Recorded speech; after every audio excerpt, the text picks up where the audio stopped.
Hello everyone, আসসালামু আলাইকুম। আশা করি আপনারা সবাই ভালো আছেন।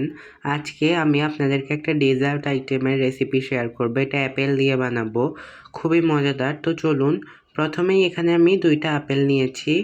এটাকে ধুয়ে খোসা ছাড়িয়ে এটাকে ছোট ছোট পিস করে কেটে নিব আমি।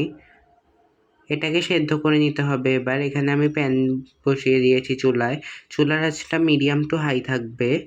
এখানে এবার আমি কেটে রাখা অ্যাপেলগুলো দিয়ে দিব। দিয়ে এখানে আমি পানি দিব 1/2 কাপ। পানিটা দিয়ে এটাকে খুব ভালোভাবে সেদ্ধ করে নিতে হবে। ঢাকনা দেওয়ার কোনো দরকার নেই, ঢাকনা খুলেই সেদ্ধ করতে হবে।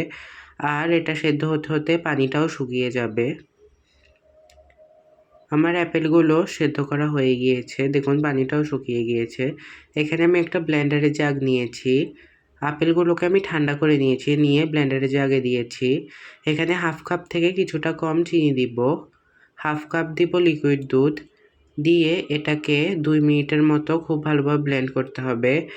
এই 2 মিনিটের মধ্যে চিনিটাও গলে যাবে। এখানে আমি 2টা ডিম দিব, রুম টেম্পারেচারে থাকা। আপনারা চাইলে ফ্রিজের ঠান্ডা ডিমটাও দিতে পারেন, কোনো সমস্যা নেই।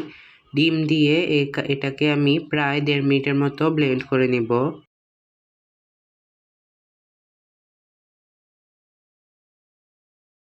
এখানে আমি 1/2 কাপ ময়দা, আরও 2 টেবিল চামচ ময়দা দিব লবণ 1/2 টিস্পুন। দিয়ে এটাকে মিশে যাওয়া পর্যন্ত ব্লেন্ড করতে হবে। প্রায় 30 থেকে 50 সেকেন্ডের মতো ব্লেন্ড করলেই হয়ে যাবে।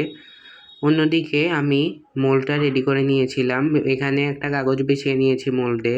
কাগজ বিছিয়ে তেল ব্রাশ করে নিয়েছি। এখানে আমি ব্যাটারটা দিয়ে দিব। অন্যদিকে আমি ইলেকট্রিক ওভেনটাকে 180 ডিগ্রি টেম্পারেচারে আপ ডাউন হিট অন রেখে 10 মিনিটের জন্য প্রিহিট হতে দিয়েছি।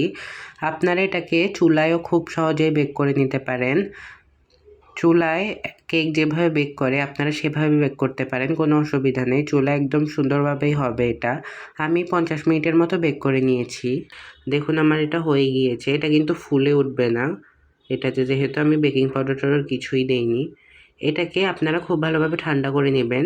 ফ্রিজে রেখে ঠান্ডা করে খেতে কিন্তু খুবই মজা লাগে। আপনারা অবশ্যই ফ্রিজে রেখে ঠান্ডা করে নেবেন এটা। দেখুন কতটা সুন্দর হয়েছে। আমার রেসিপিটি ভালো লাগলে আমার চ্যানেলটিকে সাবস্ক্রাইব এবং ভিডিওতে লাইক কমেন্ট শেয়ার করবেন। সবাই ভালো থাকবেন। আল্লাহ হাফেজ।